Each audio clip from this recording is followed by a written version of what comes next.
حسبي ربي جل الله ما في قلبي غير الله نور محمد صلى الله لا إله إلا الله حسبي. Tuh ada ibu-ibu tuh nah hidung kena sasak ya. Cuma masih diberi nikmat oleh Allah. Kemana mengetahui nikmatnya tuh bu di rumah sakit ada sasak aja hidungnya, ganti tabung 2 hari ganti tabung, dibantu behinaknya lawan tabung piang oma, subhanallah nyaman lagi mahyut dia lah, subhanallah. Dianjurkan makan oleh Rasul sallallahu alaihi wasallam pakai tangan kanan. Sunnah hukumnya alhamdulillah, syukuri. Nih tangan kanan sunnah makan pakai tangan kanan, syukuri. Kayak cara mensyukurinya, masya Allah, Allah berikan nikmat masih kepada aku. Renungi dengan tafakkur, kemudian amalkan dengan sunnah. Nih sudah tahu jalan Nabi makan pakai tangan kanan, hukumnya sunnah. Jangan lagi makan tadi pakai tangan kiri. Ya kadang kita tuh aneh sebagian ngelihat orang ya, laki-laki khususnya, nang ahli hisab dari kita napa, tujuh merokok, duduk di warung tuh, sambil merokok tadi, maulah kopi bu maulah kopi, cuma, nah ini contohnya nah, rokok ini bu di tangan sebelah kanan, nah hisab tangan sebelah kanan, ya lah. Kopi tadi diminum lawan tangan kiri. Nah ini banyak kita melihat. Coba bayangkan, masya Allah. Ada orang bu yang kita lihat kena penyakit, tangan kanannya sudah tidak bisa gerak lagi. Separuh badannya sudah tidak berfungsi. Nah, kepengen deh orangnya padahal makan pakai tangan sebelah kanan, cuma kada sanggup lagi. Harus dibantu, diangkat. Nah, nih kita melihat nikmat yang Allah Subhanahu wa taala berikan sama kita. Nyaman lagi menyuap dia lah. Ada kekacakan nasi tadi itu, tutung nasi wadai pulang, tutung wadai yang lain pulang masuk. Diberi nikmat oleh Allah sampai ke mati kadang-kadang dikurangi nikmat sama Allah Subhanahu wa taala. Coba bayangkan. Subhanallah. Nah, jadi kita ini harus jangan betul ada dapat ini otak kita ini dipakai, pemikiran kita ini dipakai supaya terarah benar-benar diridhoi oleh Allah. Dan sedikit itu aja nah kita renungi dapat pahala luar biasa. Jadi para sahabat tuh kadang mulai semalaman suntuk nangis aja. Kenapa? Menghitungi nikmat-nikmat yang diberi Allah Subhanahu wa taala pada hari ini nah. Kita diberi nikmat oleh Allah seakan-akan hilang nikmat tersebut. Cuma kalau sudah dikasih Allah ujian musibah satu teringat seumur hidup kita. Ya. Nah, makanya jadi guru-guru napa 9 pian lah dia rancak 2 laki bini bang. Nah, laki ini gue 10 nilainya nah. 9 kan diberi laki ini sudah. 1 kesalahan laki, nah 1 ini gue diungkap-ungkap terus ya lah. Masya Allah. Nah ini bang terus tak diutik-utik. Ikap nih kayak ini, ikap padahal 9 nih artinya nang dibari sudah, artinya dibari kasih sayang, dibari ini, dibari itu, dijagai, hakun aja keluar rumah mencari rizki semacamnya, menjaga sholat berjamaah semacamnya. Kita 1 kesalahan, ini sudah dihukumin. Nah ini gue sudah sifatnya manusia. Jadi para sahabat, para orang solehin itu kadang semalaman suntuk mereka merenungi nih apa yang diberi oleh Allah Subhanahu wa taala. Kadang bila sudah dekat dengan bantal mereka tuh gelisah. Masih memikirkan kayak apa ya Allah, ya Rabb. Ini masalah dunia, yang dipikirkan apa? Masalah akhirat. Ada Habib, Allah lupa nama beliau itu, di dalam satu kitab diceritakan orang wali luar biasa. Nah ini para pekorban gelap.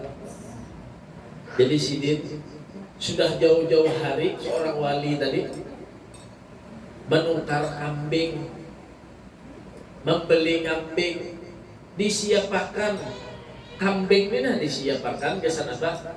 Gasan kena Idul Adha berkorban dipotong.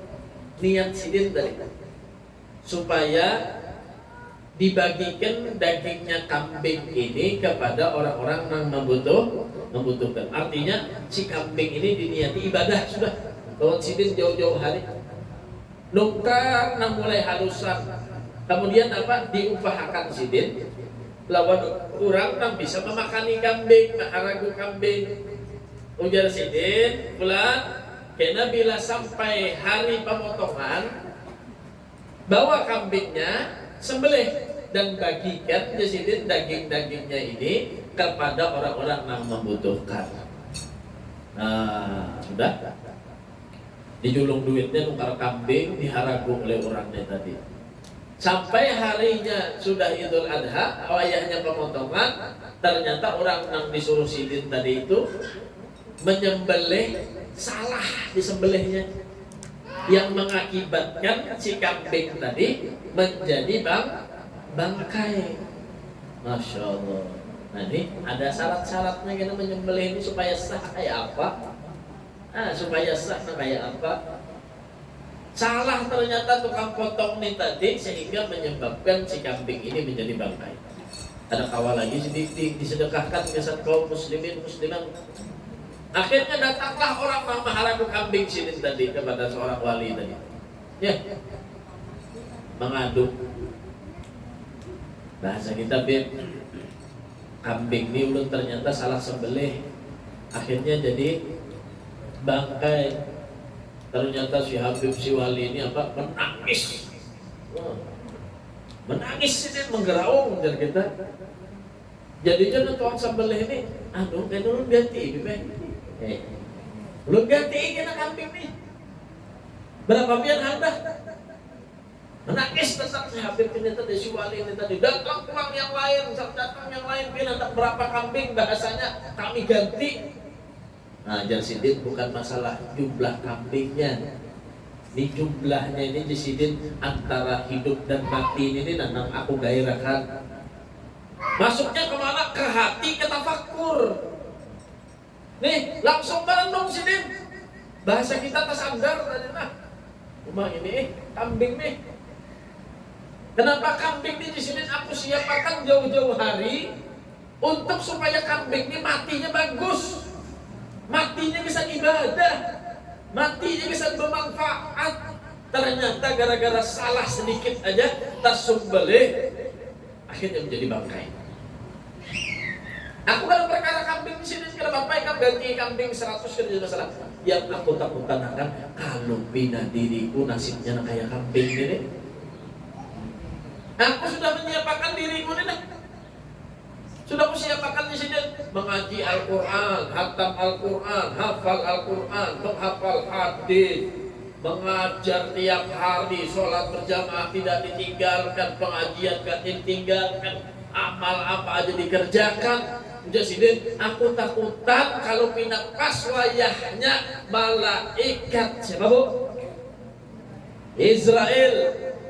Ada nggak ada tetamu Israel kena lah? Tetamu kalau sudah tahan kena?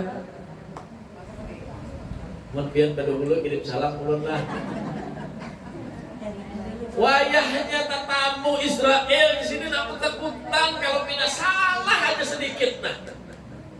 Hati yang kada beres, pikirankah yang kada beres, amalkah yang kada beres, sehingga menyebabkan jasidin aku keluar dari dunia dalam keadaan su'ul khotimah. Kalau sudah su'ul khotimah lebih hina daripada ini kambing jasidin.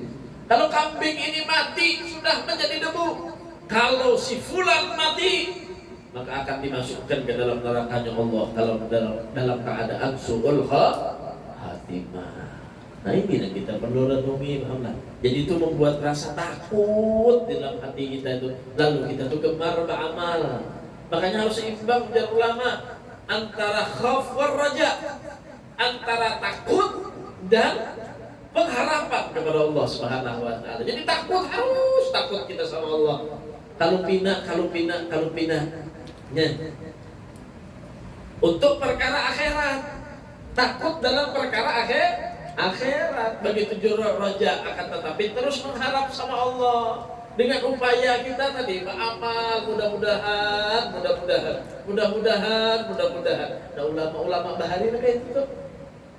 Jadi ilmunya dua orang bahari itu, guru-guru kita nih, ilmunya dua, mudahan lawan musyah, ya. Itu gurunya. Itu di Mekah itu ada pulik lagi sampai wah ini. Siapa namanya? Haji Musyah. Ada pulik sudah Musyah.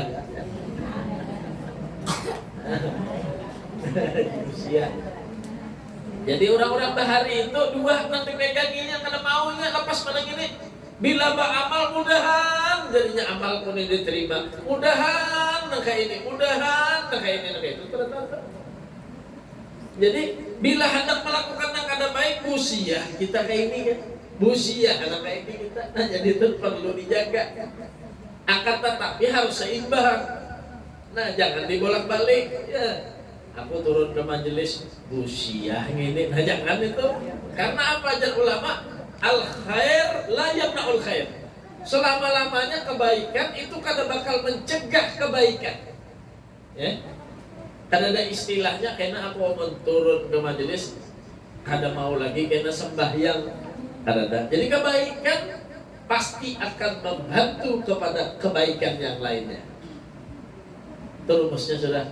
Jadi dia makanya dari ulama apa? Lakukan kebaikan itu sekecil apapun lakukan.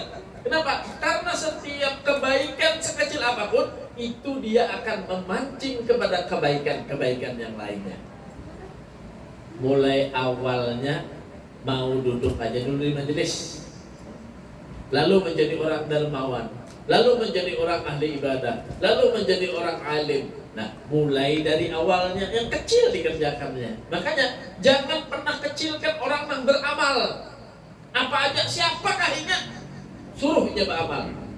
Kenapa? Karena mungkin dengan amalnya yang kecil tadi akan menarik kepada dirinya untuk melakukan amal-amal yang lainnya. Begitu juga dengan dosa. Jangan pernah anggap enteng dosa sekecil apapun. Karena setiap dosa yang dikerjakan, dia akan membawa kepada dosa yang lainnya. Dia akan memanggil kepada dosa yang lainnya. Makanya jangan ulama dahulu apa? Mudahan lawan musyah. Hati-hati. Hati-hati. Nah, itu tafakkur kita tadi itu fi alail wa ni'am. Atas nikmat Allah, atas karunia Allah, atas ciptaan Allah, supaya apa? Menambah mahabbah kita lawan Allah, menambah cinta kita lawan Allah Subhanahu wa ta'ala. Jadi melihat nikmat itu menambah mahabbah, boy. Melihat nikmat menambah mahabbah. Nah, itu rumusnya sekalinya. Apa ya supaya laki sayang? Nah, mahabbah lah nih. Banyakin melihat nikmat. Karena dengan sendirinya akan tumbuh mahabbah. Jangan dilihat yang buruknya aja. Itu kada bakal tumbuh mahabbah. Cara memancing mahabbah adalah banyak-banyak at-tafakkur fil ni'am. Banyak-banyak tafakkur melihat daripada nikmat. Bila hendak dapat mahabbah Allah, lihat banyak kita tafakkur dengan nikmat-nikmatnya Allah Subhanahu wa taala. Kedua, yang ketiga adalah tafakkur fid dunya wal akhirah. Ya, mentafakuri daripada perkara-perkara dunia dan perkara-perkara akhirat. Ya. Wa ahwalil khalqi fihima, dan daripada hal ehwal makhluk di dalam dunia dan akhirat. Hal ehwal di dalam makhluk penciptaan Allah fihima, di dalam keduanya, dunia dan akhirat. Wa faidatu al-i'rad 'anid dunya, faedahnya nanti akan membuat kita berpaling terhadap dunia wal iqbalul al-ukhra, dan menghadap kepada akhirat. Jadi kita merenungi dunia dan akhirat. Nah, kita renungi, kita kali-kali. Nah, kita kali-kali, ya kita kan hobi kalau mengali-ngali nih. Ya, hobi kalau mengali-ngali. Ujaratul haddad, tafakur yang ketiga apa? Banyaki mengali-ngali dunia lawan akhirat. Banyaki merenungi apa yang akan terjadi dalam keadaan dunia dan akhirat. Nah, faedahnya apa? Membuat kita menjauh lawan dunia dan kita akan memaraki akhirat. Kenapa? Karena orang nang tafakur aja, nang sadar. Nang belum tafakur, karena sadar lagi. Orang siup tuh boy bepandir. Atau orang meninggal sahuti dia bepandirnya. Nyambung lah. Ada nyambung. Apa nikam? Dia meninggal. Aku anak rumah sakit. Ada nyambung. Nah, Mbak, iya meninggal. Atau orang nang kada sadar. Orang pingsan misalkan. Atau kata lainnya, Mbak, lain orang kada sadar lagi, orang gila. Bisa lebih duduk bepandir orang gila. Nah, coba bang bepandir kena. Apa nang pian pandiri, apa jawabannya? Nah, ada sekali dua kali nyambung. Cuma bertengah jam banyak ada nyambungnya. Nah, kenapa? Karena belum sadar. Nah, karena kada sadar. Nah, begini juga. Orang kalau masih dia tadi belum sadar dengan perkara akhirat, maka tidak akan nyambung kita ajak ngomong perkara akhirat. Masih dia tadi itu ngambang tidak sadar dengan dunianya. Asik lagi lawan dunia, masih kada sadar lagi.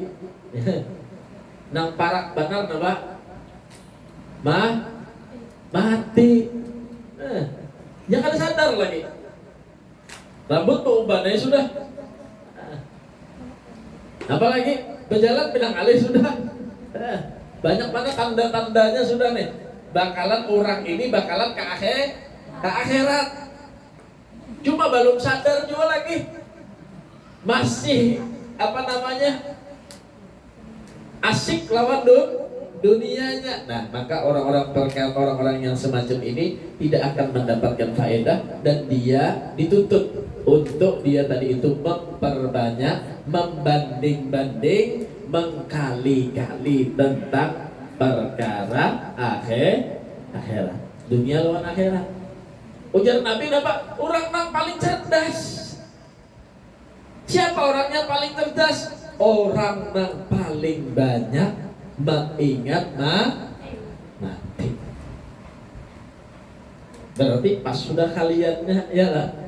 Bilanya kada pas, belum dia tadi itu mengkali atau tidak bisa menyadari bahwa perkara akhirat itu akan datang kepada dia.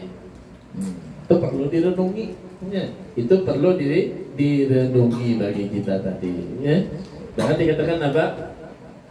Inna dunya lam takhluq liyandur ilaiha.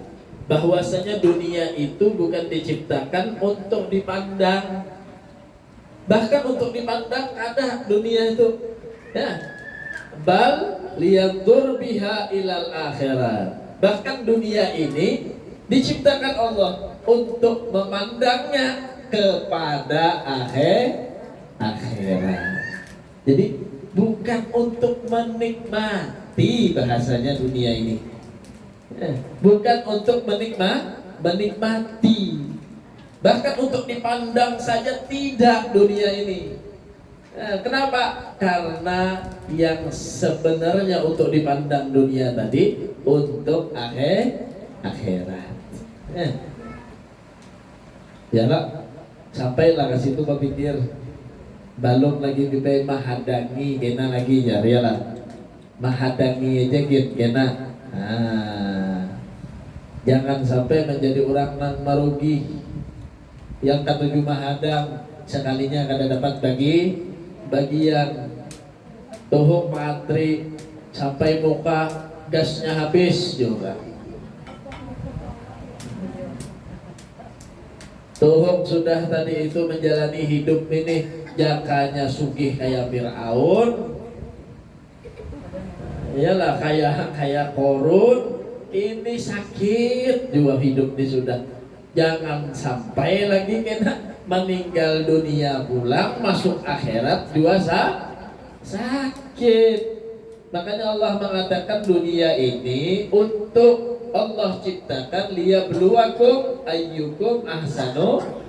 Allah lagi menguji kita. Kita ini lagi ujian. Lagi ujian di dunia ini. Karena orang ujian kayak apa? Anak TK lawan anak SD lain ujiannya. Anak SMP lawan SMA lain ujiannya. Nah iyalah. Dulu waktu jadi kekanakan lain ujiannya. Paling disuruh bersabar. Kenapa? Hendak mukar es krim hagawiannya. Hendak belanja jagawiannya. Sabarnya. Sekalinya sudah babini belaki atau sudah balik, apalagi ujiannya. Nah ini mulai kelas 3 tadi sampai kelas SD sudah balik, berarti diuji terus. Apa ujiannya? Disuruh sholat 5 waktu, disuruh melakukan kewajiban, disuruh meninggalkan yang dilarang. Lain ujiannya. Bagi si anak kawin, bagi si laki, nah lain pula tambah. Bukan sekadar sholat 5 waktu aja, taat lawan laki pula. Jadi laki tambah kewajibannya menafkahi dan menjadikan istrinya sebagai orang yang dia bimbing untuk menjadi orang yang selamat dunia akhir. Bertambah pula ujiannya. Lain nih kelas 3, kelas SD, naik kelas harus deh. Ya. Jadi pulang beisi bini, beisi anak lain pulang. Ujiannya bertambah pulang. Kayak apa? Mendidik anak supaya jadi anak soleh wasoleh. Ini semuanya pertanggungjawaban di hadapan Allah kan nih. Ya, jadi Allah mengatakan apa? Sesungguhnya Allah jadikan hidup mati kita untuk Allah menguji. Mana di antara kita yang paling bagus amalnya? Besi tetangga selamat sudah di dalam rumah nih, anak bagus, bini bagus, ya rukun seberantaat. Diuji pulang, tetangga pulang sekalinya memberi muar. Kayak apa pulang hak hukukul jar? Bagaimana pulang hak-hak cara kita bertetangga kepada kaum muslimin dan yang lainnya? Dituntut nanti di hadapan Allah Subhanahu wa taala. Nah, ujiannya bertambah pulang. Bayi si anak, banyak guru-guru kita bahari, orang nang dia tadi itu kawin, orang kawin itu seperti orang nang naik kapal perahu di dalam ombak yang sangat besar. Jadi naik dia kapal nih, ombak agak banget. Nah ini orang hanya berkawin, jadi wajar aja orang 2 laki bini itu bakalahi abutan 2 laki bini itu wajar. Jadi jangan sedikit-sedikit urus saja bercerai aja, jangan. Wajar. Karena orang kawin ini seperti orang yang ada di kapal masuk di ombak. Nah, masih membawa masing-masing. Aku waktu luar kuitanku dulu kayak ini ya. Jadi seikong aku waktu luar kuitanku juga luar kayak ini dulu. Nah, terus aja. Bayi si anak kawin sudah, bakal lahir terus. Bisi anak kayak apa? Kayak orang yang berjalan di atas laut, ombak besar, kapalnya putus. Betul. Bocor kapalnya, nah itu. Masya Allah. Jadi diuji kita. Nah, sudah anak ini tetangga damai yang lainnya sudah ada pulang ujian, naik lagi ujian. Jadi apa pulang? Hampir jadi kuitan sudah jadi. Belum lagi beisi apa dulu? Beisi menantu dulu. Ya lah. Mbah Uma beisi menantu nih. Bilang-bilang bacungol meramut. Banyak tahun ini nih. Ada mintuhan nang baranguti minantu aja terus. Ada juga minantu nang kurang ajar baranguti mintuha aja terus. Nah kayak apa maturnya? Nah ini ada semuanya ajarannya. Nah kayak apa cara menghadapinya? Bagaimana ini tuntunan daripada baginda Nabi Muhammad SAW. Dan itu dia dapat tuntunan karena di luar, di majelis ta'lim. Ya, di majelis ta'lim. Baru kenal lagi juga babnya tungguin. Atau cari lagi majelis yang lain. Ya, karena apa? Karena cukup. Makanya bagi kita ini sebenarnya majelis seminggu sekali untuk menjadikan amal kita tiap hari-hari ini karena cukup. Mun hendak dibahas karena kekitapan, karena kewaktuan. Nah, jadi apa caranya? Mumpung alhamdulillah majelis banyak, ada nama kaji fikih di sini berangkat. Ada yang melajari supaya hati dibujur, beramal berangkat. Ada yang solawatan berangkat. Ya, banyak ki. Paling lawas gue di majelis itu 2 jam. Paling lawas. Cuma 2 jam, dia rasa 2 tahun duduk dia lah. Masya Allah. Nah itulah ujian diantaranya. Ujian dari Allah Subhanahu wa ta'ala. Nah itu juga diantaranya tafakkur kita tentang perbandingan dunia dan akhir.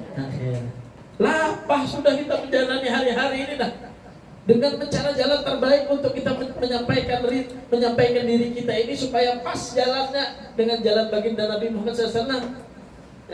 Ternyata pulang tujuan kita kena beandaknya ada di akhir. Maka kita sudah tahu perkara itu adalah nanti di akhirat. Banyak perkara kita yang menyambungkan diri kita pada akhirat.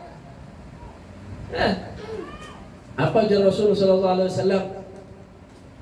Bahwasanya sodaqatus sir tudfi ghadabur rabb. Masya Allah. Bersedekah secara sembunyi-sembunyi, ujar Nabi, akan meredamkan murka dan marahnya Allah. Akan meredamkan murka dan marahnya Allah. Ujar Nabi itu, ya ujar Nabi. Makanya orang bahari gue, ya, ada jenang datang. Udah nikah apalah, laki itu harus baik aja. Mama aja harus kasar ini. Kayak apa yuk supaya baiknya? Tut apa namanya? Sodaqatus sir tutbik ghadabur rabb. Pian apa? Ambil duit besian duit berapa? 10.000. Sedekahkan.